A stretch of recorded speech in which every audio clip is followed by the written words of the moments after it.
Success is not a milestone. It's a never-ending race for perfection. Denver, the scent of my success. Success is not a milestone. It's a never-ending race for perfection. Denver, the scent of my success. संभल के। I'll manage. Flat अच्छा है पर घर वाली बात नहीं है। तुझ में देखी मेरी परछाई। इसमें स्वाद भी है और घर वाली बात भी। असली स्वाद बांटने से बढ़ता है। राकेश मसाले। मम्मा मुझे ना ज्यादा खाना देना, इतने से मेरा पेट नहीं भरता। मुझे पता है कि तुझे हॉस्टल का खाना अच्छा नहीं लगता। शाही पनीर मम्मा स्पेशल। राकेश मसाले, असली स्वाद बांटने से बढ़ता है। बहू ने खाने में मिलाई मिर्च, 3 लोग बीमार। मिलावट वाली मिर्च खाने से 3 लोग बीमार। इसलिए मैं हमेशा राकेश लाल मिर्च इस्तेमाल करती हूँ, जो है 100% शुद्ध और बिना मिलावट वाली, जिससे खाना बनता है हेल्दी एंड टेस्टी और तीखी भी है। राकेश मसाले, परख शुद्धता की।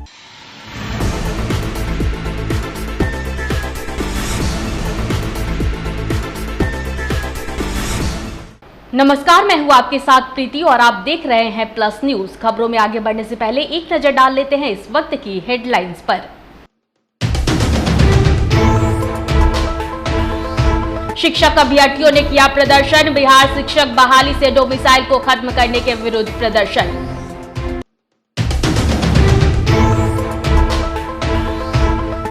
शिक्षक अभ्यर्थियों के पक्ष में 13 जुलाई को भाजपा करेगी विधानसभा मार्च।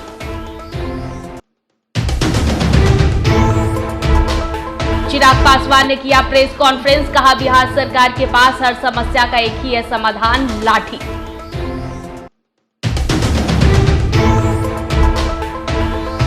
अभिषेक झा ने सुशील कुमार मोदी पर बोला हमला, पूछा आप आम है या खास।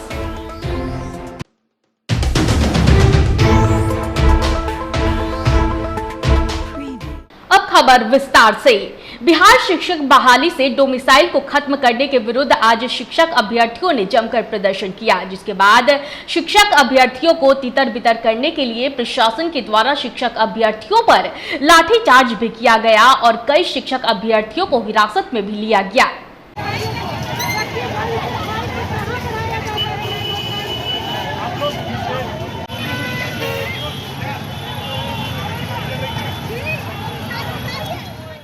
भाजपा कार्यालय में प्रेस कॉन्फ्रेंस का आयोजन किया गया, जिसमें भाजपा प्रदेश अध्यक्ष सम्राट चौधरी ने विधानसभा के छोटे सत्र को लेकर नीतीश सरकार पर हमला बोला। वहीं मौके पर नेता प्रतिपक्ष विजय कुमार सिन्हा ने कहा कि 13 जुलाई को भाजपा विधानसभा मार्च करेगी। 2 महत्वपूर्ण और विषय हैं जिससे पूरी तरह बिहार में लोग त्रस्त हैं। एक, कानून का राज पूरी तरह समाप्त हो गया, अपराधीकरण हो गए। सरकार के राज्य में कोई कानून नाम का चीज ही नहीं रह गया, कोई सुरक्षित नहीं है। और दूसरा, भ्रष्टाचार। आपने देखा कि सुल्तानगंज में किस तरह ब्रिज गिरे और आज तक कोई एफआईआर तक दर्ज नहीं हुआ।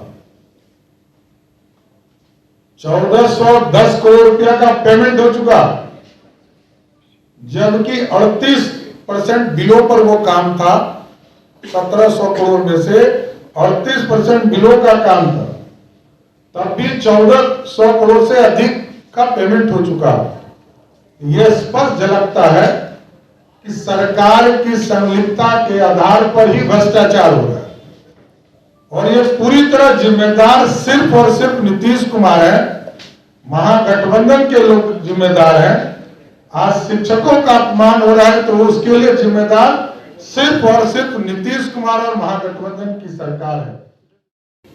प्रदेश अध्यक्ष जी ने जिस विषय को रखे, 13 तारीख को विधानसभा मार्च, ये कार्यक्रम बिहार के अंदर पूरी शैक्षणिक वातावरण को नष्ट करने का एक एक असमंजस की बात स्थिति बनाने का और यहाँ के प्रतिभावान शिक्षकों का अपमान करने का जो सरकार की सोची समझी रणनीति है और इनका जो शिक्षा मंत्री का तर्क है कि गणित का, विज्ञान का, इंग्लिश का शिक्षक नहीं, अभ्यर्थी नहीं, जो बिहार लोजपा रामविलास के राष्ट्रीय अध्यक्ष सह सांसद चिराग पासवान ने प्रेस कॉन्फ्रेंस का आयोजन किया। इस दौरान उन्होंने आज बिहार में शिक्षक बहाली में डोमिसाइल को खत्म किए जाने के खिलाफ प्रदर्शन कर रहे शिक्षक अभ्यर्थियों पर लाठीचार्ज करने के खिलाफ बिहार सरकार पर जमकर हमला बोला। उन्होंने कहा कि बिहार सरकार शिक्षक अभ्यर्थियों के ऊपर आज भी लाठी चलाने का काम कर रही है। और बिहार की देखें तो हर जाति धर्म से आने वाले शिक्षक अभ्यर्थी आज भी बिहार की सरकार उनके ऊपर लाठी चलाने का काम कर रही है। जो सरकार सुशासन का दम भरती नहीं थकती है, वो सरकार जब अपने ही प्रदेश के लोगों के ऊपर लाठी चलाने का काम करे, हर वो व्यक्ति जो न्याय की गुहार लेकर मुख्यमंत्री नीतीश कुमार जी के पास जाता है और जो मुख्यमंत्री कुछ दिनों पहले समाधान यात्रा पर निकले थे और जिस मुख्यमंत्री के पास संभवतः हर समस्या का मात्र एक ही समाधान है और वो है लाठी। अभ्यर्थी सड़क पर उतरे तो लाठी चलाएं, शिक्षक सड़क पर उतरे तो लाठी चलाएं, छात्र सड़क पर उतरे तो लाठी चलाएं। समाज का कौन सा ऐसा वर्ग है, कौन सी ऐसी जात है, कौन सा ऐसा जमात है जिसका समाधान मुख्यमंत्री जी ने बिना लाठी के करने का प्रयास किया है? भाई आज अगर ये अभ्यर्थी सड़क पर उतरे हैं तो क्या गलत मांगों को लेकर उतरे हैं? भाई मुख्यमंत्री सुशील कुमार मोदी ने बयान दिया था कि जदयू के राष्ट्रीय अध्यक्ष ललन सिंह को मुंगेर से हराने के लिए भाजपा का साधारण कार्यकर्ता काफी है। इस बयान पर पलटवार करते हुए जदयू प्रवक्ता अभिषेक झा ने कहा कि सुशील कुमार मोदी बताएं कि भाजपा में साधारण और खास कार्यकर्ताओं में विभाजन करने की क्या प्रक्रिया है। सुशील कुमार मोदी जी हमारे राष्ट्रीय अध्यक्ष को लेकर बयान दे रहे हैं कि हमारे राष्ट्रीय अध्यक्ष को मुंगेर में हराने के लिए बीजेपी का एक साधारण कार्यकर्ता ही काफी है। अब सुशील मोदी जी से हमारे कुछ सवाल हैं कि वो बताएं कि भारतीय जनता पार्टी में कैसे बाइफर्केशन होता है कि कोई नेता या कार्यकर्ता साधारण कैसे है और खास कैसे है। ये आम और खास का जो विभाजन है वो भारतीय जनता पार्टी कैसे करती है, और सुशील कुमार मोदी जी खुद आम में आते हैं या खास में आते हैं, या इतने दिनों में भारतीय जनता पार्टी के अंदर उनको दरकिनार करके उनकी स्थिति आम और खास से भी अलग राजनीतिक चटनी के रूप में बना दी गई है। सुशील कुमार मोदी जी हमारे राष्ट्रीय अध्यक्ष या हमारे नेता नीतीश कुमार जी के खिलाफ सिर्फ इसलिए बोलते हैं ताकि राजनीतिक रूप से भाजपा के अंदर जिंदा रह सकें, और हम लोगों ने तो खुला चैलेंज दिया था। गृह मंत्री जी का दौरा कार्यक्रम ये लोग मुंगेर में करवा रहे थे। अगर सच में आंकना है कि आपकी कितनी क्षमता है तो गृह मंत्री जी चुनाव लड़कर देख सके, लेकिन सुशील कुमार मोदी जी ने साधारण कार्यकर्ता के विषय में कहा तो बताएं कि वो साधारण हैं या खास हैं। और अब तो उनका भी कार्यकाल कुछ दिनों में समाप्त हो जाएगा, हो सकता है राजनीतिक रूप से फिर भारतीय जनता पार्टी उनको सड़क पर ला दे। तो चैलेंज आप ही क्यों नहीं स्वीकार कर लेते हैं? राजनीतिक रूप से दो दो हाथ क्यों नहीं कर लेते हैं?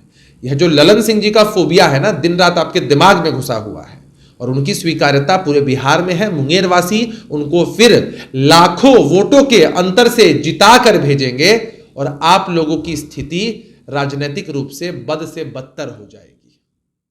जन सुराज के सूत्रधार प्रशांत किशोर ने कहा कि तेजस्वी यादव ने जीवन में न कुछ पढ़ा न समझा, सिर्फ बकवास करेगा खड़ा होकर।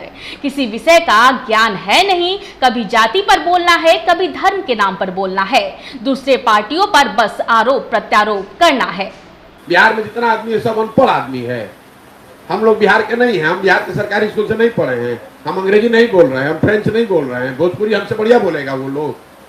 नीतीश कुमार तेजस्वी यादव हमसे बढ़िया भोजपुरी बोलेगा, लेकिन उसको ना भोजपुरी बोलने आता है ना उसको अंग्रेजी बोलने आता है। वो कभी जीवन में कुछ ना पढ़ा ना कुछ समझा, वो क्या बोलेगा? वो खाली बकवास करेगा खड़ा होकर। किसी विषय का ज्ञान है नहीं, दूसरे पर खाली ये कभी जाति के नाम पर, कभी धर्म के नाम पर, कभी भाजपा आ रहा हो। आप पूछ रहे रोजगार नहीं है तो कहता है भाजपा को रोको। आप पूछ रहे भैया शराब माफिया बालू माफिया क्यों है तो कह रहा है जातीय जनगणना कराओ। अरे कराओ भाई जातीय जनगणना, पहले ये ना बताओ कि शराब माफिया और बालू माफिया से जुड़े हुए लोग, पत्रकार बंधु आप लोग बैठे हुए हैं, कौन लोग हैं? आप नहीं जानते कि राज्य के स्तर पर बालू माफिया कौन है? एक दल के सारे लोग हैं जो बालू माफिया का यहाँ काम कर रहे हैं, सबको मालूम है। ऐसे ही चल रहा है बालू माफिया, पूरे राज्य को बालू का खनन का केंद्र बना दिया है और कहता है कि हमको क्राइम और क्रिमिनल से हमको लगाव नहीं है। मतलब ये तो ऐसी बात हो गई कि बाघ ये कहे कि हमको मांस से लगाव नहीं है। आरजेडी का लीडर कह रहा है कि हमको क्राइम से मतलब, हम तो क्राइम और क्रिमिनल से सिंपैथी नहीं है। भाई तुमसे, तुम्हारे पार्टी से ज्यादा क्रिमिनल और क्राइम करने वाले लोग इस देश में किस पार्टी में, बताओ? इस देश में किस पार्टी में आरजेडी से ज्यादा क्राइम और क्राइम से जुड़े हुए लोग जितने आरजेडी में हैं, आप बताइए ना किस पार्टी में इतने लोग हैं? हम तो आपको कैमरे पर कह रहे हैं कि क्या बात करेंगे ये लोग। सरकारी अस्पताल में एम्बुलेंस तो है, ड्राइवर भी है, लेकिन एम्बुलेंस में पेट्रोल नहीं है। ये हाल है पीएचसी कलवाही का, जहां पीएचसी कलवाही में मुरेठ गांव की एक मरीज आमना खातून भर्ती थी, जिसे चिकित्सकों ने सदर अस्पताल मधुबनी के लिए रेफर कर दिया। मरीज को सदर अस्पताल मधुबनी ले जाने के लिए अस्पताल परिसर में खड़ी एम्बुलेंस से ले जाने के लिए मरीज के परिजन ने बोला तो एम्बुलेंस का ड्राइवर का जवाब सुनकर सभी सन्न रह गए। ड्राइवर ने कहा कि गाड़ी में डीजल ही नहीं है। वो कह रहा है कि तेल भराने के लिए गाड़ी। सरकारी एम्बुलेंस में जी। क्या आपके पेशेंट का क्या नाम है? आमना खातून। घर कितना पैसा का है तेल का देने के लिए?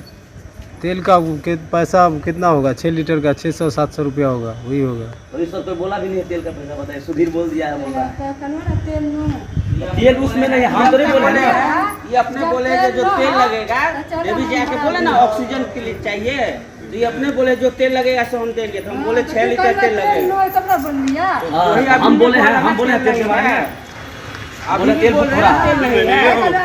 नहीं है। एम्बुलेंस में तेल के 40 पेशेंट से तेल लग कैसे जाता है? मधुबनी जिले के रहिका प्रखंड मुख्यालय स्थित विद्यापति चौक पर सीपीआईएम कार्यकर्ताओं ने सदर एसडीओ मधुबनी का पुतला दहन किया, जिसका नेतृत्व सीपीआईएम के जिला नेता सोनधारी यादव ने किया।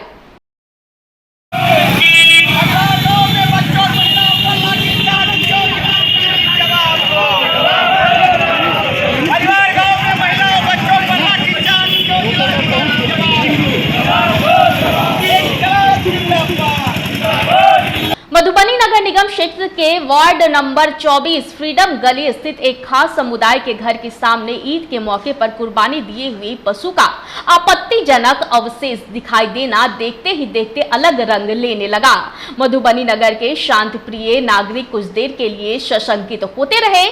लोगों को लगने लगा कि अब मधुबनी सांप्रदायिक आग में जलने ही वाली है, लेकिन गनीमत की बात यह रही कि स्थानीय लोगों की सतर्कता और तत्परता से मधुबनी जलने से बच गई। आखिर इस तरह के षड्यंत्र जिसने भी किया हो, जांच का विषय तो बनता ही है।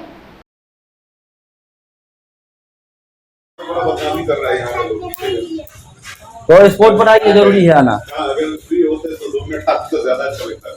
आइए हमें घर पे ही पीछे वाले कैसे बताइए, फ्रीडम का मोहल्ला में आपको फोटो हम भेज देते हैं, आपके नाम के फोन हम भेज रहे हैं एकदम जो होता है अपशिष्ट पदार्थ जब संवेदित होता है। इस वक्त की बुलेटिन में फिलहाल इतना ही। मुझे दीजिए इजाजत, लेकिन देखते रहें प्लस न्यूज। नमस्कार।